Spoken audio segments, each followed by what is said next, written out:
হরে কৃষ্ণ। আজকে এই ক্লাসে চাতুর্মাস সম্পর্কে আমরা বিস্তারিত আলোচনা করব এবং এই মাস কবে আরম্ভ হচ্ছে, কখন শেষ হচ্ছে, বিধিনিষেধ, এই মাসের মাহাত্ম্য, কি খাওয়া যাবে কি খাওয়া যাবে না, সমস্ত বিস্তারিতভাবে আলোচনা করব। তো খুব ইম্পর্টেন্ট ক্লাস। যারা ইউটিউবের মধ্য দিয়ে আমার এই চাতুর্মাস কথা শ্রবণ করছেন তাদের কাছে আমার একান্ত অনুরোধ, আমার চ্যানেলটিকে সাবস্ক্রাইব করে রাখবেন, যাতে প্রতিদিনের নিত্য নতুন ভগবানের ভাগবত কথা আপনারা শ্রবণ করতে পারেন। তো চলুন এই চাতুর্মাসের সম্পর্কে আমরা অবগত হব ধীরে ধীরে। তো এই চাতুর্মাসটা শুধু এই কলিযুগে নয়, এর আগে থাকতেও হয়ে আসছে। এই চাতুর্মাস শুধু মানুষ, যে মনুষ্য রয়েছে তারাই পালন করবে সেটা নয়। এই চাতুর্মাস মহাপ্রভু এবং মহাপুর পার্শ্বদগণরা এই চাতুর্মাস ব্রত পালন করেছিলেন। এই চাতুর্মাসে বহু মাহাত্ম্য কথা রয়েছে। হ্যাঁ, এই চাতুর্মাস এত ফল প্রদানকারী একটা মাস, মানে কি বলবো, এই 4টি মাস যদি কেউ ঠিকঠাকভাবে পালন করতে পারে তাহলে সে নিঃসন্দেহে ভগবানের কৃপা লাভ করবে এবং ভাগবত ধামে ফিরে যাওয়ার তিনি প্রয়াসই লাভ করতে পারে। তো সেই চাতুর্মাস, এবং কি মহাপ্রভুর গুরুদেব যেনার নাম হচ্ছেন মাধবেন্দ্র পুরী, মহাপ্রভুর গুরুদেবের নাম হচ্ছেন ঈশ্বরপুরী। ঈশ্বরপুরীর গুরুদেব হচ্ছেন মাধবেন্দ্র পুরী। সেই মাধবেন্দ্র পুরী এই চাতুর্মাস ব্রত পালন করতেন এবং জগন্নাথ দাস বাবাজি মহারাজ তিনিও এই চাতুর্মাস ব্রত পালন করতেন। তা বুঝতে পারছেন এই কথা শুনে এই চাতুর্মাস কত ইম্পর্টেন্ট। তো সমস্ত জড়জগতের সমস্ত এই মায়াবদ্ধ মনুষ্য জীবদের চাতুর্মাস ব্রত পালন করা অবশ্যই কর্তব্য। তাহলে আমরা এই সংসারে যে এসে ফেঁসে গেছি, তাহলে এই জটিল জাল থেকে আমরা বেরোতে পারবো। তো চলুন সেই চাতুর্মাস পালন করার জন্য কি কি করতে হবে। চাতুর্মাস কথার অর্থ হচ্ছে 4টি মাস। এই 4টি মাস কি কি না, শ্রাবণ মাস, ভাদ্র মাস এবং আশ্বিন মাস, এবং কি মাস হবে, আশ্বিন মাসের পরে কি মাস, কার্তিক মাস। তাহলে এই 4টি মাস কি কি বললাম, শ্রাবণ, ভাদ্র, আশ্বিন, কার্তিক। তো যারা যারা নিষ্ঠাভাবে পালন করতে পারবেন না তারা নিষ্ঠাভাবে পালন করা খুব প্রয়োজন নেই। আর যারা যারা পারবেন তারা অবশ্যই এই 4 মাস আমিষ ত্যাগ করে আপনারা নিরামিষ খাবেন। আর আমি যে বিধিনিষেধগুলো বলে দেবো সেগুলো অবশ্যই পালন করবেন। তো এই জড়জগতে অনেক মানুষের পক্ষে 4 মাস নিরামিষ খাওয়া অনেক কষ্টকর, কারণ আমিষ খেয়ে খেয়ে তাদের একটা দাঁতের মজা বসে গেছে। তো সেই মজা অনেকজন ভুলতে পারে না।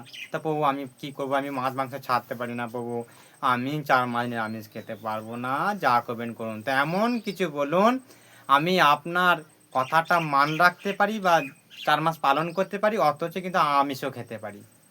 তা আমি বলবো ঠিক আছে, কোনো ব্যাপার নেই। আমি বলছি না, প্রভুপাদ বলছে ঠিক আছে কোনো ব্যাপার নেই।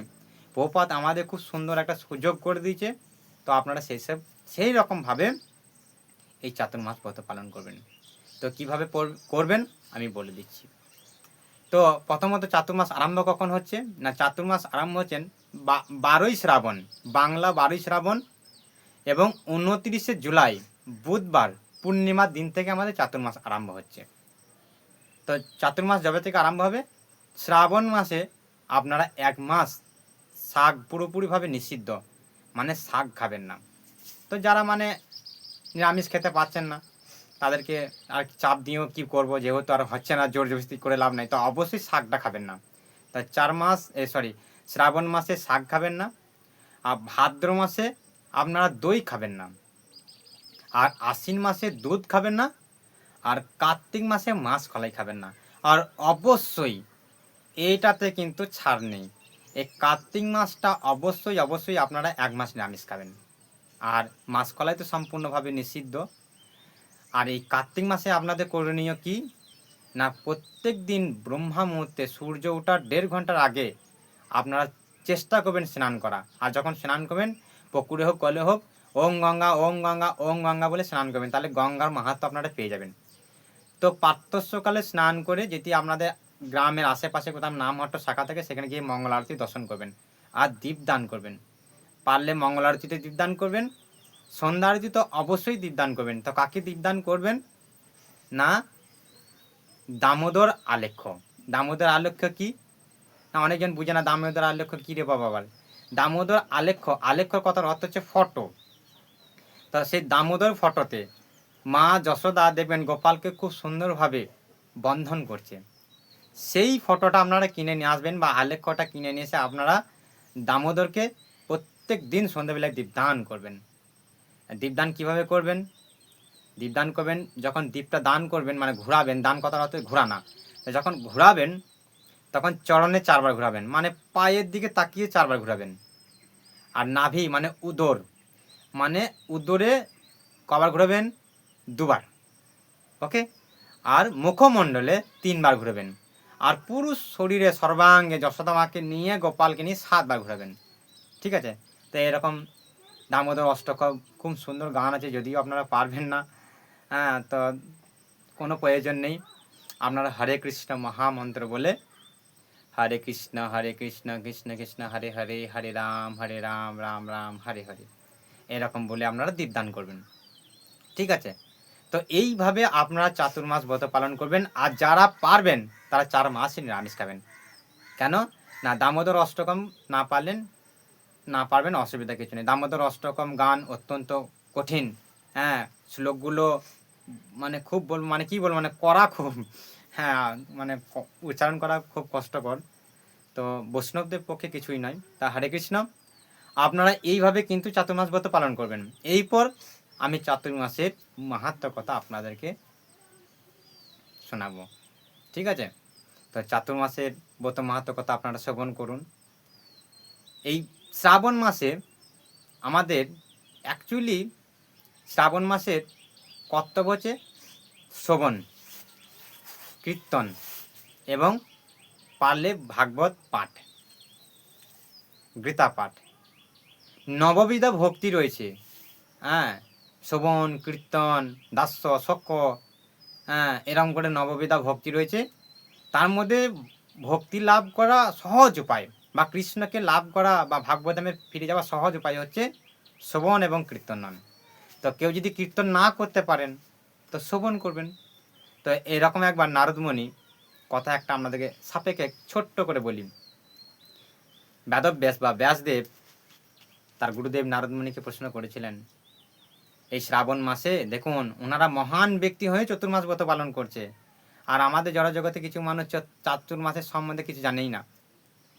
তো অবশ্যই আমি আপনাদেরকে জানাচ্ছি, আপনারা জানুন। তো ব্যাসদেব এবং নারদকে প্রশ্ন করেছিলেন এই চাতুর্মাসে শ্রবণ করলে কি হয়। তো তখন নারদমুনি বলেছিলেন, বলছে আমি মানে আমার মা ছিলেন দাসীপুত্র। তো আমার মা একটা গুরুকুলে সেবা করতেন, বৈষ্ণবদের সেবা, ভগবানের সেবা। তো আমি একবার ভুল ক্রমবশত মায়ের সঙ্গে গিয়েছিলাম। তা সেই গুরুকুলে গিয়ে দেখি প্রচণ্ড অনেক বৈষ্ণব বসে ওনারা নিত্য কীর্তন করছেন, ভাগবত পাঠ করছেন। তা আমি সেখানে গিয়ে সেই শুচি শুদ্ধতা পরম বৈষ্ণবদের শুদ্ধ বৈষ্ণবের মুখ থেকে আমি ওই শ্রাবণ মাসে, চাতুর্মাস চলছিল সেই টাইমে, শ্রাবণ মাসে আমি ওনাদের মুখ থেকে হরি কথা শ্রবণ করেছিলাম, ভাগবত শ্রবণ করেছিলাম। তো আমি সেই শুদ্ধ বৈষ্ণবের মুখ থেকে হরি কথা শ্রবণ করার জন্যই আমি দাসীপুত্র থেকে নারদে পরিণত হয়েছি। তা এই হচ্ছে আমাদের চাতুর্মাসের ব্রত মাহাত্ম্য। আরও এরকম অসংখ্য মাহাত্ম্য রয়েছে, হ্যাঁ, শ্রাবণ মাসের অসংখ্য মাহাত্ম্য রয়েছে, ভাদ্র মাসে অসংখ্য মাহাত্ম্য রয়েছে, আশ্বিন মাসে অসংখ্য মাহাত্ম্য রয়েছে, কার্তিক মাসে মাহাত্ম্য তার বলাই নাই, যদি ঠিকঠাকভাবে বলা হয় রাখার জায়গা নাই আর শোনারও জায়গা নেই। অসংখ্য অসংখ্য মাহাত্ম্য রয়েছে সেই যশোদা মায়ের গোপালকে বন্ধন করা লীলাবিলাস অপূর্ব। তো যাই হোক, অনেক বড় হয়ে যাবে ভিডিওটা, তা তথাপি আমি একটুকু করে বলবো, আপনারা শুনতে থাকুন। একবার যুধিষ্ঠির মহারাজ, হ্যাঁ, যুধিষ্ঠির মহারাজ নারদকে প্রশ্ন করেছিলেন। তো তো বলেছিলেন, নারদমুনি আপনি তো খুব সুন্দর দেখতে। তখন নারদমুনি বলেছিলেন, আমি গন্ধর্ব, আমি তো সুন্দর হবই, হ্যাঁ, কিন্তু আমি আরও সুন্দর হবার চেষ্টা করছি। তো তখন নারদমুনি, গন্ধর্ব কথার অর্থ হচ্ছে দেবতার সমান, সেই গন্ধর্ব হওয়ার জন্য তিনি অত্যন্ত সুন্দর ছিলেন। হ্যাঁ, কিন্তু উনি সুন্দর হওয়ার পরেও আরও অপূর্ব সুন্দর হওয়ার জন্য তিনি সুন্দর সুন্দর মানে মাল্য বা মালা পরিধান করতেন, পরে ঘুরে বেড়াতেন। তো এত সুন্দর মালা পরে ঘুরে বেড়াতেন, এত সুন্দর দেখতে। তখন ওইখানকার যত নারীরা ছিলেন, ওনাকে দেখে ওনার কামও আসক্ত হতো সমস্ত ব্যক্তিরা। তার নারদমণি তো সেরকম ভাবধারা তো কিছু ছিল না। তা উনি কী করলেন, ওনারা যখন দেখলেন যে আমার রূপের প্রতি প্রচণ্ড আকৃষ্ট, তখন সে কি বলবো, নারদমণি ওই সমস্ত নারীদেরকে নিয়ে একটা গানের টিম তৈরি করলেন। হ্যাঁ, এই গানের টিম তৈরি করতে করতে এত সুন্দর গান করতে লাগলেন, এই নাম আস্তে আস্তে ধীরে ধীরে স্বর্গমত পাতাল ছড়িয়ে গেল। হঠাৎ করে স্বর্গলোক চলে গেল ঘটনাটি। বাপরে, এইরকম ব্যক্তি বিশাল গান বাজনা করছে, মানে সবাইকে নাচিয়ে ছেড়ে দিয়েছে। খবর চলে এলো নারদের কাছে। নারদ বলল, আমি একটা বিশাল বড় প্রোগ্রাম পেয়েছি, আর ছাড়বো না, স্বর্গের ব্যাপার। তিনি স্বর্গে সেই সমস্ত টিমকে নিয়ে চলে গেলেন। তা চলে গেলেন, তো সেইখানে এমনভাবে তিনি নৃত্য কীর্তন গান করলেন, হ্যাঁ, মানে এত সুন্দর একটা মানে জলদ গান, মানে নাচার গান। তো সমস্ত দেবতাগণরা উলমাতরা হয়ে নাচতে লাগলেন। হ্যাঁ, খুব সুন্দর নাচছে। যাই হোক, হাসি মজার কথা। নাচতে নাচতে নাচতে নাচতে এমনভাবে গান চলছে, হঠাৎ করে নারদমুনি ভুলে গেছে যে আমি স্বর্গলোকে সে গান করছি। তো যাই হোক, তো তখন তিনি যখন ভুলে গেলেন যে আমি স্বর্গলোকে গান করছি, তো গান করতে করতে আস্তে আস্তে গানটা কিছুটা তাল ভুল হয়ে সিনেমা মতো গান করতে আরম্ভ করে দিলেন। মানে রং তালটা বাজনাটা সিনেমা মতো চলে গেল। তো তখন এটা স্বর্গের দেবতারা বা যত মানে দেবতাগণরা ছিলেন, তারা নাচার উলমাত্রা অবস্থায় বুঝতে পারেনি, কিন্তু ব্রহ্মাণ্ডে প্রজাগণরা বুঝতে পেরেছিলেন। তো ব্রহ্মাণ্ডে প্রজাপতিগণরা যখন দেখলেন যে নারদমুনি স্বর্গতে এরকম আজে বাজে তাল দিয়ে সিনেমা মতো বা একটা উল্টো পাল্টা গান করছে, তখন ওনারা অভিশাপ দিলেন, যাও, হ্যাঁ, আমরা তোমাকে অভিশাপ দিলাম। তো সেই নারদমুনি অভিশাপ প্রাপ্ত হয়ে তিনি দাসীর রূপে বা দাসীপুত্র রূপে তিনি জন্মগ্রহণ করলেন, সেই নারদ। তো সেই নারদ এই চাতুর্মাস ব্রত পালন করে, হরি কথা শ্রবণ করে, সাধু সঙ্গ করে, সাধুদের মুখ থেকে সেই কথা, ভাগবত কথা, গীতা এইসব শ্রবণ করে তিনি নারদের পুত্র তিনি দাসী পুত্র হয়েও তিনি ধীরে ধীরে নারদের পরিণত হইলেন। যে নারদ এখন বর্তমান, তার শরীর হচ্ছে চিন্ময়। তিনি চাইলেন বৈকুণ্ঠও যেতে পারেন, ব্রহ্মলোক যেতে পারেন।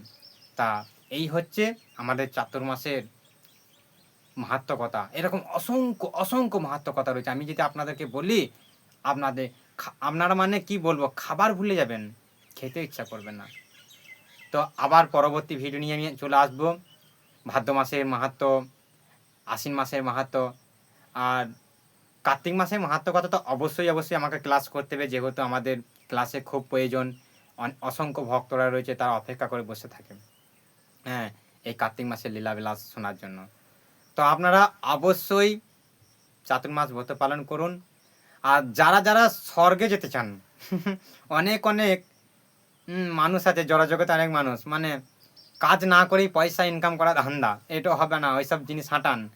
হ্যাঁ, তো মাছ খেচ্ছে, মাংস খেচ্ছে, অবৈধ স্ত্রী সম্পর্কতে লিপ্ত, সুরাপান করছে, কত রকম নেশা করছে, অথচ বসে আছে গাঁট মেরে। কেউ যদি বলে এরকম করি না, তুই চেঁচাই না, স্বর্গটা কোনো ব্যাপার নেই, আমি আরামে লাভ করতে পারি, স্বর্গ কে বলেছে কি যাওয়া যায় না আরামে, মানে এইসব কাজকর্ম করে মৃত্যুর পর স্বর্গে যাবার আশা করে বসে আছে, স্বপ্ন দেখছে। না না না না না, তো আপনারা স্বর্গে যাওয়ার বাদ দিয়ে গলত রাস্তায়, মানে রং রাস্তায় চলে গিয়ে নরকে চলে যাবেন। তা আমি বলছি, আপনারা যদি স্বর্গে যেতে চান, বিশেষ করে চাতুর্মাস ব্রত পালন করুন। হরে কৃষ্ণ। আমি বলছি না, শাস্ত্র বলছে। হ্যাঁ, আর নিষ্ঠাভাবে ভক্তিভরে যদি পালন করতে পারেন, তাহলে তো স্বর্গেরও উপরে ঊর্ধ্বে আরও হাই লেভেলে জায়গা রয়েছে, সেখানে চলে যাবেন। তা হরে কৃষ্ণ, এই হচ্ছে চাতুর্মাসের কথা। আমি আপনাদেরকে যতটুকু পালন শোনালাম। তো অবশ্যই চ্যানেলটি সাবস্ক্রাইবার করে নেবেন, আর পরবর্তী সুন্দর ভিডিও পেতে আমি আপনাদেরকে সাহায্য করবো। হরে কৃষ্ণ।